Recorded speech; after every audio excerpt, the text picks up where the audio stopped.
He is.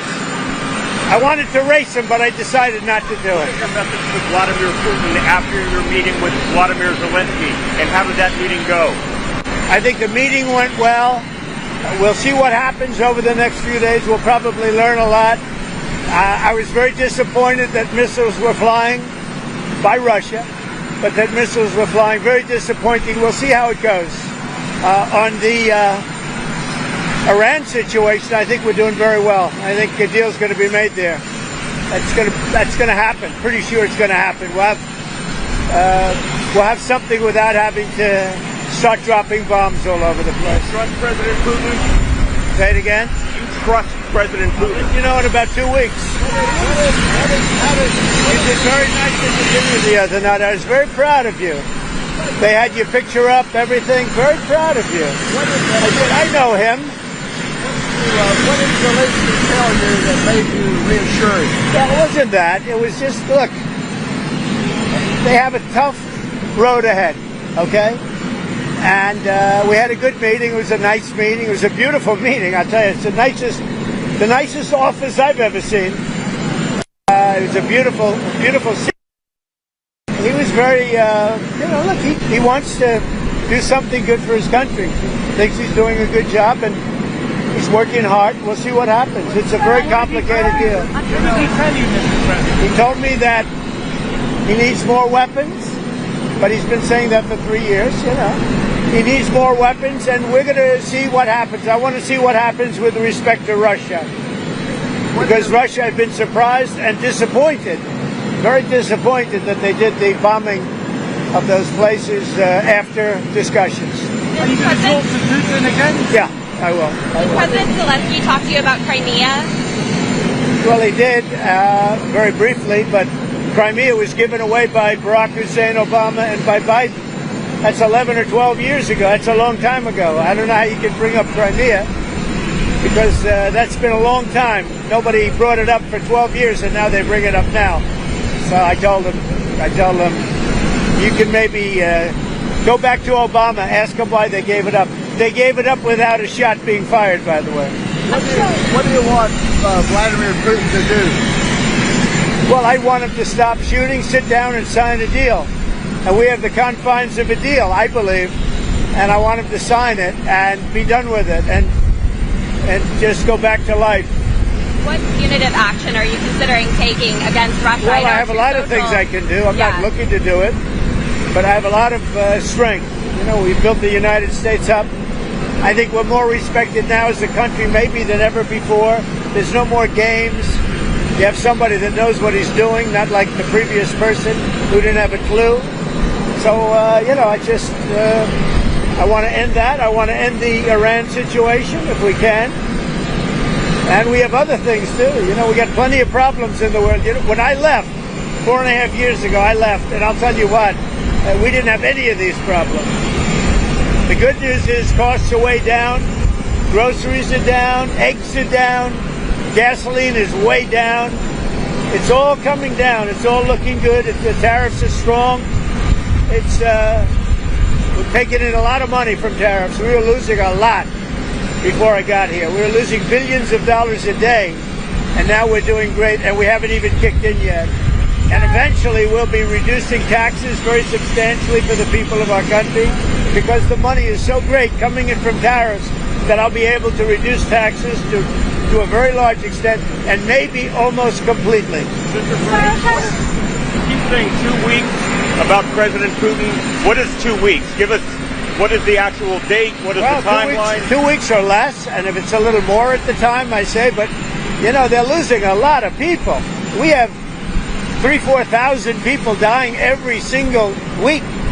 That's a lot of people to lose. You can imagine parents waving from Ukraine and from Russia, waving to their son as he leaves, and a week later he's dead on a battlefield, all carved up and chopped up. I've seen it. I see the satellite pictures. They're horrible. They're horrible. I would say it can't get any worse. Body parts laying all over. I don't even like looking at them. Body parts laying all over the fields. What are they doing? It would have never started if I were president.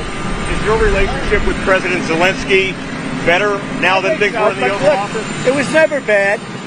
We had a little dispute because I disagreed with something he said, and the cameras were rolling, and that was okay with me. But we had a dispute. But look, he's in a tough situation, a very tough situation. He's fighting a much bigger force, much bigger, and that force has not been very distinguished. You know, it's been a lot tougher than they thought, but it helped them when we gave them $350 billion worth of weapons or cash. Is Zelensky ready to give up Crimea, do you think, Mr. President? Oh, I think so, yeah. Look, Crimea was 12 years ago. That was President Obama. They gave it up without a shot being fired. So don't talk to me about Crimea. Talk to Obama and Biden about Crimea. I was just wondering what Zelensky thought And remember, this is Biden's war. This isn't Trump's war. I came in to try and solve a problem. And the problem is so many people are being killed. By the way, Saquon, what a great guy. Sir, can I ask? You see the conditioning. His conditioning's pretty good. Better than you, better than me. Sir, can I ask? Did you have a reaction to Virginia Guthrie's suicide? Do you have a reaction to Virginia Guthrie's suicide in Australia? Well, it's a very sad situation, the whole thing. That whole situation is very sad, her and others. And so certainly that's a horrible thing. Horrible. Mr. President, one more on Zelensky. You know, the last meeting you had was pretty rough. Did you sense a different attitude now? And if so, I why? do. I see it. I see him as calmer. I think he understands the picture. And I think he wants to make a deal. I don't know if he wanted to make a deal. I think he wants to make a deal. Thank you, sir. President, Thank did you. you talk to him about tariffs yesterday? Did any foreign leaders approach you and ask for... I did, and you probably saw. I think every foreign leader approached me and said hello, and a lot of good relationships. And we're going to be taking in a tremendous amount of money. We're going to be taking in a lot of jobs, a lot of plants and factories. They're already coming. I mean, you see it. And we're going to make a lot of money, and we're going to cut taxes for the people of this country. It'll take a little while before we do that, but we're going to be cutting taxes, and it's possible we'll do a complete tax cut because I think the tariffs will be enough to cut all of the income tax. Now, we have a lot of debt that's been left to us, you know, unfortunately over many years. We'll take care of that, but the tariffs, if people only understood the tariffs, we're going to be giving people of this country a tremendous tax cut. And we're going to start with people making less than $200,000 a year. Is there any movement on China, Mr. President? China said A little bit. Look, a little bit. They want to make a deal, obviously. Right now, they're not doing business with us. You know, people talk about going cold turkey with China, meaning just forget about it. We were losing hundreds of billions of dollars a year with China, and now they're not doing any business with us, you know, not because of them, because of me. Because at 145%, you can't do business. But something's going to happen that's going to be positive. Did you and the First Lady have a nice birthday dinner on the We had a great dinner. She's a great First Lady. People loved her. And the funeral was beautiful. It was a beautiful funeral. As funerals go, it was a beautiful funeral. President, the Wisconsin judge is being prosecuted by the FBI for sheltering someone that ICE was trying to detain. Do you have any thoughts about that Wisconsin judge? Well, I think it's horrible. I think the whole thing is horrible with judges, with what's going on, and they shouldn't be doing that. That's very dangerous territory. And we have to be able to do what I ran on. I ran on a campaign of taking criminals out of our country, murderers, drug dealers, people that are insane, moved out of insane asylums and mental institutions. These are insane people. And I won on the fact that we're going to be doing this. We have to be allowed to do it. Otherwise, we're not going to have a country any longer. Thank you very much. Thank you.